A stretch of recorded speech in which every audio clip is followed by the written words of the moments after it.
Hello students. तो अब हम लोग बात करने वाले हैं सोशियोलॉजी एंड हेल्थ के बारे में। राइट। तो सोशियल कल्चर का मतलब स्वास्थ्य और बीमारियों में क्या प्रभाव पड़ता है।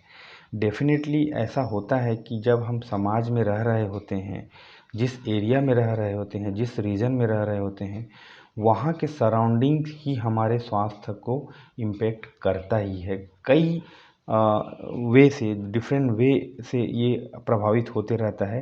तो ऐसे कौन कौन से कल्चर हैं, कौन कौन से रास्ते हैं जिससे लोग बीमार पड़ते हैं और उनके स्वास्थ्य पे इम्पैक्ट होता है। तो बेसिकली इसी कॉन्सेप्ट पे हम डिस्कशन करेंगे। तो आज का जो टॉपिक है सोशियोलॉजी एंड हेल्थ, जिसमें है socio culture factors, cultural factors related to health and disease. ठीक है। तो इसमें पहला आता है हेरिडिटी, जो कि genetic predisposition to diseases such as diabetes, hypertension और सिकल सेल एनीमिया। तो family history of the disease रहता है। अब देखे होंगे कि मतलब कई बार अगर पेरेंट्स में किसी को, मम्मी को या पापा को डायबिटीज़ रहता है या हाइपरटेंशन रहता है, तो उन बच्चों के में भी वो देखने को मिलता है इन अर्ली एज। एक्चुअली ये चीज़ें पहले क्या होती थी, 50-60 के बाद आती थी, लेकिन आजकल क्या हो रहा है कि मतलब 20 साल 25 साल, even not even even in kids also diabetes और ब्लड प्रेशर जैसी चीज़ें, सिकल सेल एनीमिया तो बचपन से भी हो जाता है। तो ये चीज़ देखने को मिलता है। तो that is the one of the factor which is impacting the health of the people. दूसरा point, environment, physical and social surroundings impact health, like polluted environment increase respiratory disease. जैसे कि इंडस्ट्रियल एरिया में अगर कोई है तो वहाँ पे अस्थमा के रिस्क ज़्यादा रहेगा। अगर वहाँ पे कोई पावर प्लांट है, कोल माइंस है, या फिर कोई भी प्रोडक्शन ऐसा हो रहा है जिससे कि चिमनियों से धुआं निकल रहा है लगातार, आपका घर वहाँ पे, आप कहीं जा नहीं सकते, तो आपको उसी प्रदूषित हवा को सांस में लेना पड़ेगा और आपके रिस्पिरेटरी डिसीज़ के चांसेस बढ़ जाते हैं।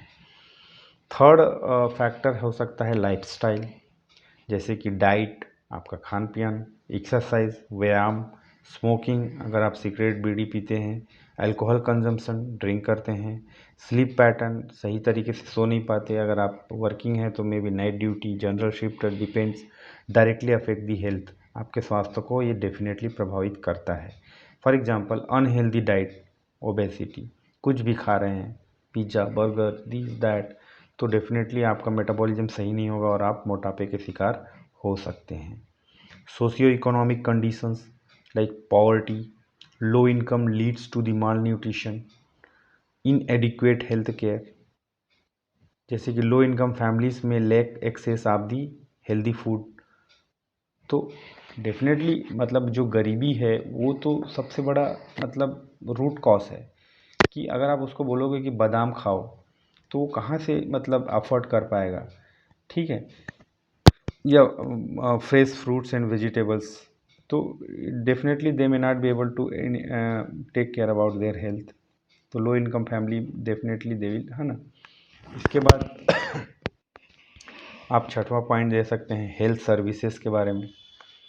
तो जो बड़े बड़े हॉस्पिटल्स हैं, 3 स्टार 5 स्टार हॉस्पिटल, या छोड़ो जो वेल इक्विप्ड हॉस्पिटल्स हैं, वहाँ तक पहुँचने में health service availability, accessibility and quality of health care influence disease prevention and also treatment.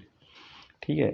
For example rural area with limited hospitals, तो वहाँ पे हाइयर मोर्टेलिटी रेट आप देख सकते हैं, कि जहाँ पे मतलब स्वास्थ्य सुविधाएं सही तरीके से नहीं हैं, हॉस्पिटल है लेकिन वहाँ पे एक्सरे नहीं, एमआरआई नहीं करा सकते आप, बड़ी सर्जरी नहीं हो सकती है हार्ट रिलेटेड या फिर किडनी रिलेटेड, तो वो क्या करते हैं, कहीं ना कहीं definitely they are going to be मतलब lack of the services and facilities.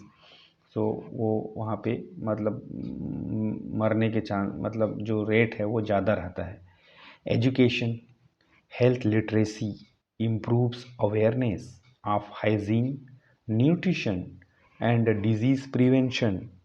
For example, educated individuals are more likely to adopt healthy lifestyles. अब जो पढ़ा लिखा आदमी है उसको अगर, आजकल तो बहुत सारे सोर्स ऑफ इंफॉर्मेशन हैं, चैट जीपीटी है, यूट्यूब है, इंस्टाग्राम है, मतलब सोशल मीडिया है। तो मतलब हर कोई मतलब स्वास्थ्य के बारे में बता रहा है कि तो ये जो मतलब जो नॉलेज है स्वास्थ्य के प्रति वो बंदों को ये बताता है कि साफ़ सुथरा रहने से क्या फ़ायदा है, अच्छा खाना खाने से क्या फ़ायदा है और किस तरह से हम बीमारियों से बच सकते हैं। कैल्शियम की कमी है तो किस में कैल्शियम ज़्यादा है, प्रोटीन की कमी है तो किस में प्रोटीन, ये मतलब जो शिक्षा है वो उसका कभी न कहीं कहीं न कहीं नहीं, पूरी तरह से इसका बहुत बड़ा रोल है। इनकम, ये भी इम्पैक्ट करता है। Higher income levels often correlate with better nutrition, better housing and access to health services available into their surroundings, their cities.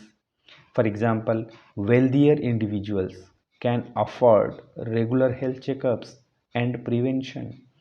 अगर पैसा ही नहीं रहेगा तो खाएगा क्या और अपना इलाज कैसे कराएगा।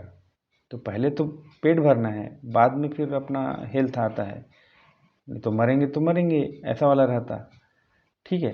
तो definitely income is having direct impact in to the maintaining the health and even disease. ठीक है।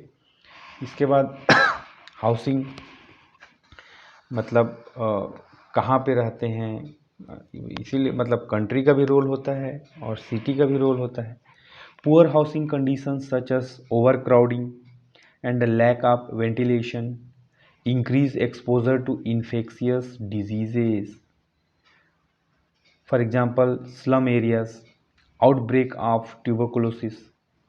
तो अब मतलब एकदम घना झुग्गी झोपड़ी में रहने वाले लोग या फिर बहुत सारे क्राउडेड एरिया है वहीं पे मतलब छोटा छोटा घर बना हुआ है तो हवा वहाँ आना जाना, हवा का वेंटिलेशन सही नहीं है।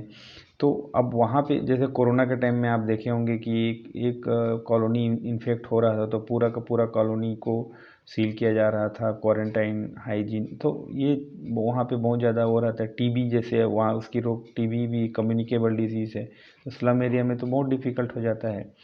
तो that is also important. Cultural practices and beliefs, अब ये ज़्यादातर इंडिया जैसे कंट्री में देखने को मिल सकता है। Traditional practices, beliefs and cultural norms can influence health behaviours and outcomes. For example, some cultures may rely on home remedies over modern medicine, delaying the proper treatment. अब क्या होता है कि चलो अब किसी को डायबिटीज़ हो गया या किसी, मैं ये यहाँ पे कोई कमेंट नहीं करना चाहता लेकिन इसको समझाने के लिए बोल रहा हूँ। तो क्या होता है कि they will not go to the doctor and they will be managing with their home treatment, like maybe मेथी का पानी पियेंगे और आयुर्वेदिक दवाई भी, कुछ भी जड़ी जड़ी बूटी, क्योंकि हम इसको मानते उसको मानते, ये सब होता है। तो उससे क्या हो जाता है कि मतलब जो कॉम्प्लिकेशंस हैं वो हम समझ नहीं पाते जब तक धड़ाम से नहीं गिर जाते, इंडिया में लोग हॉस्पिटल नहीं पहुंचते। तो ये चीज़ रहता है। तो ये भी कहीं ना कहीं मतलब in all I am not saying in all the case but this happen generally, right. तो यह हो गया आपका सोशल एंड हेल्थ के बारे में, सोशियोलॉजी एंड हेल्थ के बारे में, जिसमें समाज के जो कल्चर है उसका प्रभाव स्वास्थ्य और बीमारियों में किस तरह से पड़ता है। That is the theme actually. These notes will be available in Telegram channel. Link I will give you in the description box. By clicking the link, you can download it as a PDF. If you want, you can prepare your own notes or you can read it directly from these notes. It is left to you. Thank you. Bye bye.